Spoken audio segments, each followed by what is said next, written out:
Today's episode is brought to you by habwin.com. Check them out for some great cashback deals at www.habwin.com/getpokercashback like a pro. Hey, poker people, it's Sky Matsuhashi, and this is the Smart Poker Study Podcast. In episode 133 last week, I kicked off the 6th minimum effective dose by discussing the most important principles behind profitable Cbets. Be sure to listen to that episode before this one. Hey, poker people, I hope you're enjoying your springtime wherever you may be. It's really nice here in California, a little rainy today, but still lovely. And thanks for tuning in as well and for spreading the word. It's what you do that keeps me keeping on with what I do. My 28 days of poker study journey has been going exceedingly well over there on Twitch.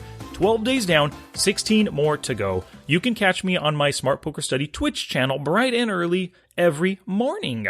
Alrighty, let's get to it. Poker's minimum effective dose number 6, class 2. So last week we talked about Cbet principles, and those were the main things you need to understand for profitable Cbetting. And one of those principles was board textures, and we'll dive more into that today. Specifically, we'll discuss how important it is to understand how your opponent's preflop calling range interacts with the board. Increasing this understanding will lead to more successful bluffs as well as better value bets. Next week, in Class 3, we'll talk about planning for the future and double barreling, and then in Class 4 the following week, defense against the Cbet. And as a podcast bonus today, in just a little bit, I'm going to be talking about my board texture spreadsheet. This sheet will get you studying how your opponent's calling ranges hit 11 different and distinct board types. I'm giving you this spreadsheet in today's show notes at www.smartpokerstudy.com/pod134. Just head on over, enter in your email in the box in the middle of the page to get access to this spreadsheet, which will raise your Cbet game to the next level. Alrighty, let's do this. Gambate! And now for our feature presentation. Okay, so let me get your thoughts on something. Pop quiz, hotshot. When are Cbet bluffs most successful? Go ahead and pause the pod and answer this for yourself right now. I'll wait. Nice. I agree with most of that, but here are my thoughts. I've got 3 instances where your Cbet bluffs are more successful: when they fear what you may have, when they're out of position, and when they have nothing on this board. So that first one right there, when they fear what you may have. Well, indications of this are like their stats and their tendencies. So if they fold a lot to Cbets, or if they just fold in general, that's great for your Cbet bluffs. You want to look at their stats and realize what type of player they are. Nits and tags fold a lot. Fish and lags, not so much. Another indication that they might fear what you have is when the board hits your opening range. When you open, you've got lots of aces, kings, and queens in your range, right?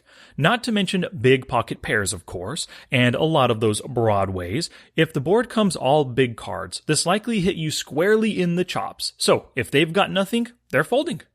The second aspect that really makes bluffs or Cbet bluffs profitable or successful are when they're out of position, when your opponents are out of position.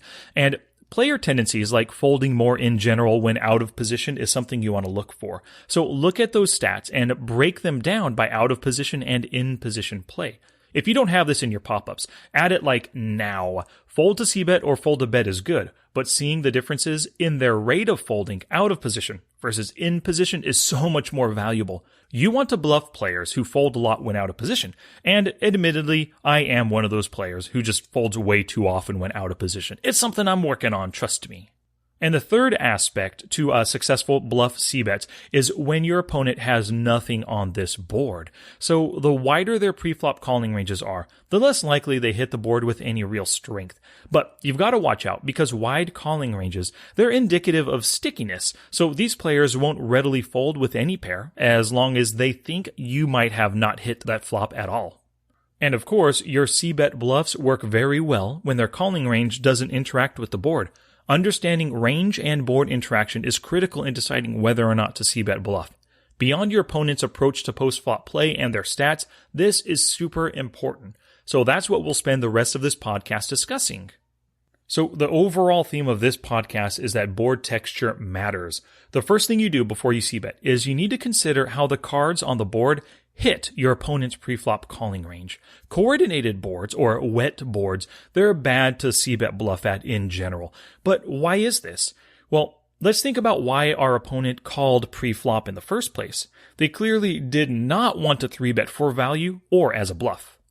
They called because they want to see the flop, right? Are they calling with 9-deuce offsuit, or Jack-4 offsuit, or even pocket aces? Probably not. They're calling with the same types of hands you call with, suited connectors, suited aces and kings, broadways, and small to medium pocket pairs. Well, if this is what they're calling, our bluff Cbets will have a better chance of working on board textures that do not hit these types of hands. So for a quick example, just to illustrate this point here, our opponent's calling range consists of small to medium pocket pairs and suited connectors, and you can see a screenshot of this small 6% calling range in the show notes. Which board is better to Cbet bluff on? An ace-9-deuce rainbow board, or the 6-7-8 two-tone board?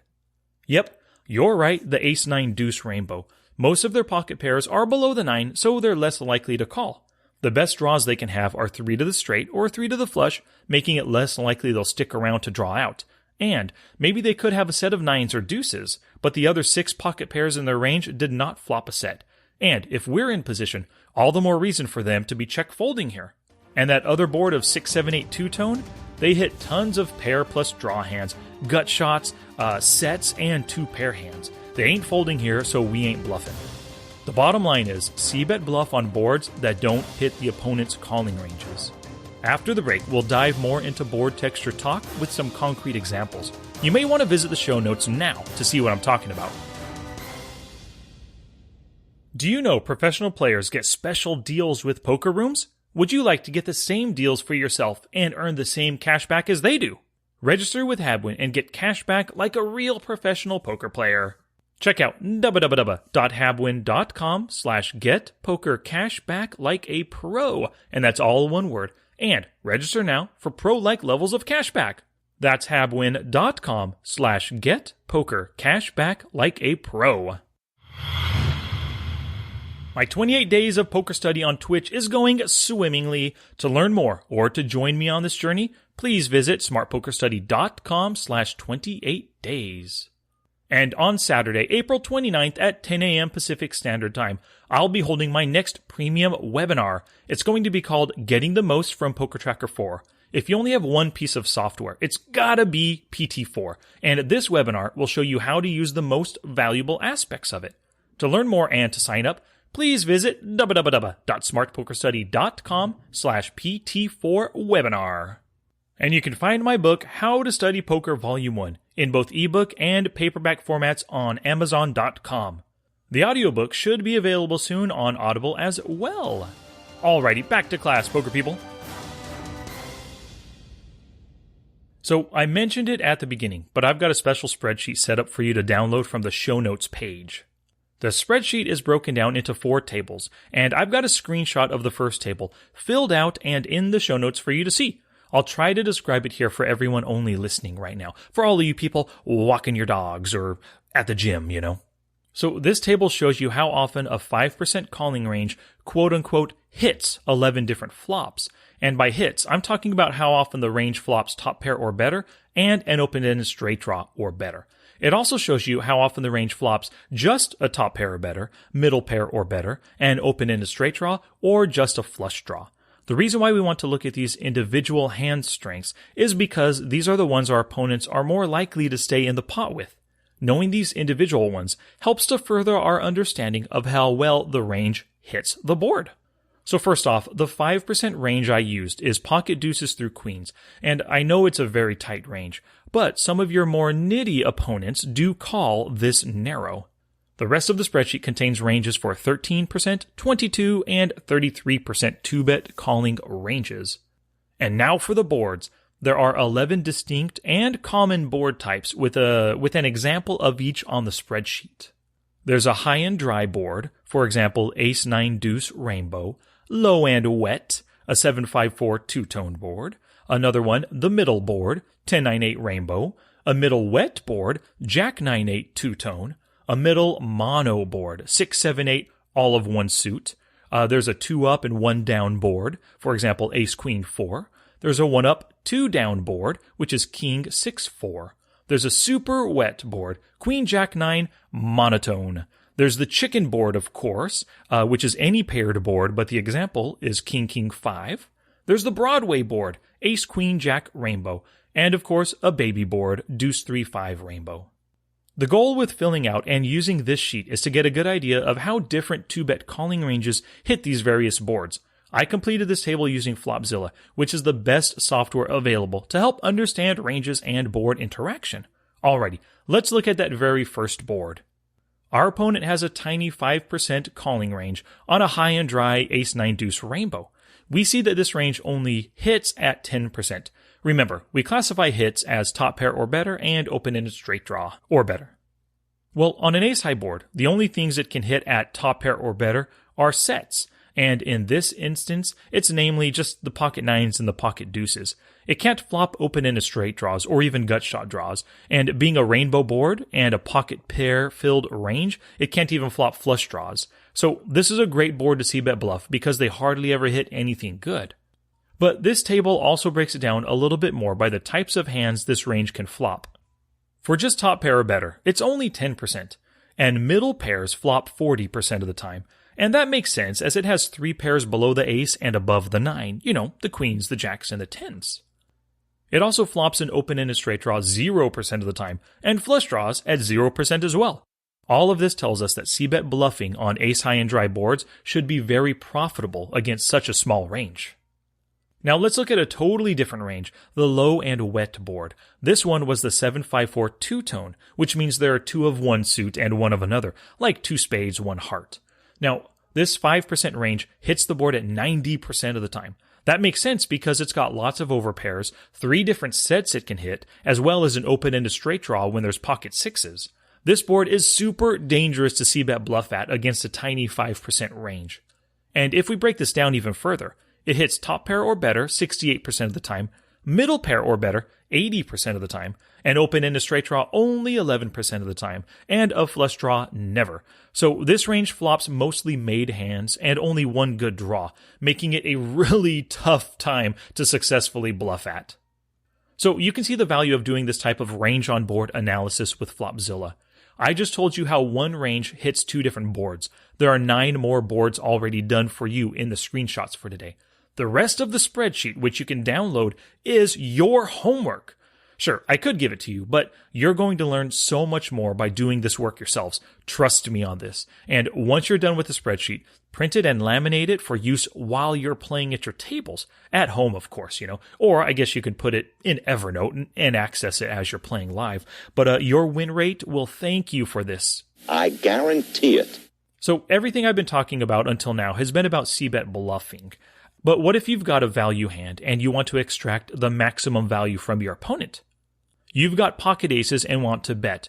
Maybe you flopped a set and want max value, or you flopped a flush and want them to pay you off. Great. Just flip the script on everything I just talked about. If it's likely your opponent hit something, then bet. If they're going to raise a lot of your Cbets on this board, then bet. If they're going to call with all of their draws and mediocre hands, then bet. If they're unbelieving and call 90% of flops, then bet. But if the board is bad or if they fold a ton, don't bet. Possibly let them catch something worth staying in with on the turn. You want to get value after all, and that is so much easier when your opponent hit the board or if they're just a calling station. Use your knowledge of their calling range as well as their post-flop stats to get a good idea of whether or not they'll pay you off. Challenge! Here's my challenge to you for this episode. I've already talked about it. Go to the show notes, enter your email, and download the board texture spreadsheet. Then open up Flopzilla and get to work completing the 3 remaining tables. Save, print, and use this spreadsheet to crush your preflop callers in every future session. Now it's your turn to take action and do something positive for your poker game. Now get it on.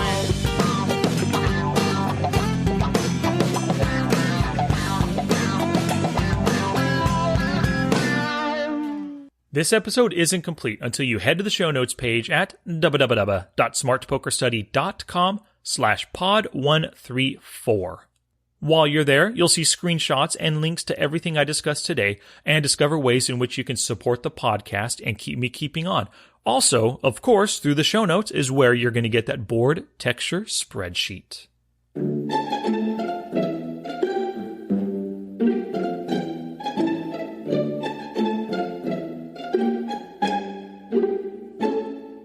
Notably urgent things to study.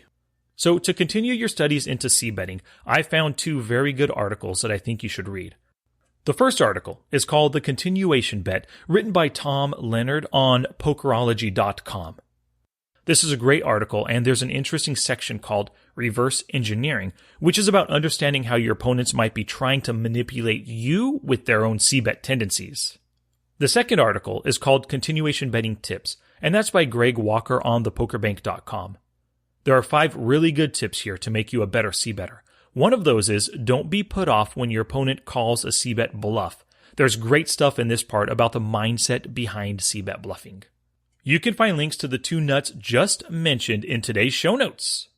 That's a lot of nuts! Thank you so much for listening today, and thank you to our show sponsor, habwin.com. Please visit www.habwin.com/getpokercashbacklikeapro to sign up for a great cashback deal. Alrighty, if you can type the words Smart Poker Study, you can find me on Twitter, Facebook, Twitch, and on YouTube, or just send an email to sky@smartpokerstudy.com. And a few shout-outs today. I've got a big one for Bam Willis. He's supporting me on Patreon at the incredible $50 level. Thank you so very much, Bam Willis. You are keeping me going 100% for sure. If you ever need anything, just let me know. I'll come over, I'll babysit, I'll watch your dog, I'll take your dog for a walk, I'll feed your dog. Whatever you need, I am there, buddy. Thank you very much, Bam. And we have a few book reviews that came in from Shaheen Zarkesh, Ahatlar Ahmet, Kevin Blankney, and Mark Warner. And I want to read this one from Matt Tagliaferri. He says, I think you'll find this book very useful for giving concrete examples of how to study your game. Everyone knows that they're supposed to spend time away from the table and study, but few people have developed good study habits that make sure the things they are learning are internalized and translate to an improvement in their game. Sky's book tells you very specifically what to do and how to do it to make the best use of your study sessions. Wow, thank you so much, Matt. I really appreciate it. And for everyone else, thank you so much for your reviews on my book. You guys are awesome. And for everyone else listening, if you want to support the show like these incredible poker people, please visit the show notes for links to show your support. Alrighty, next week in episode number 135, I'll hit class number 3 in the Cbet MED when I discuss planning for the future and making double-barrel Cbets. Word of mouth is the best advertising, so thank you very much for sharing the show with other poker people. Your sharing and caring is what helps us grow. Until next time, study smart, play much, and make your next session the best one yet.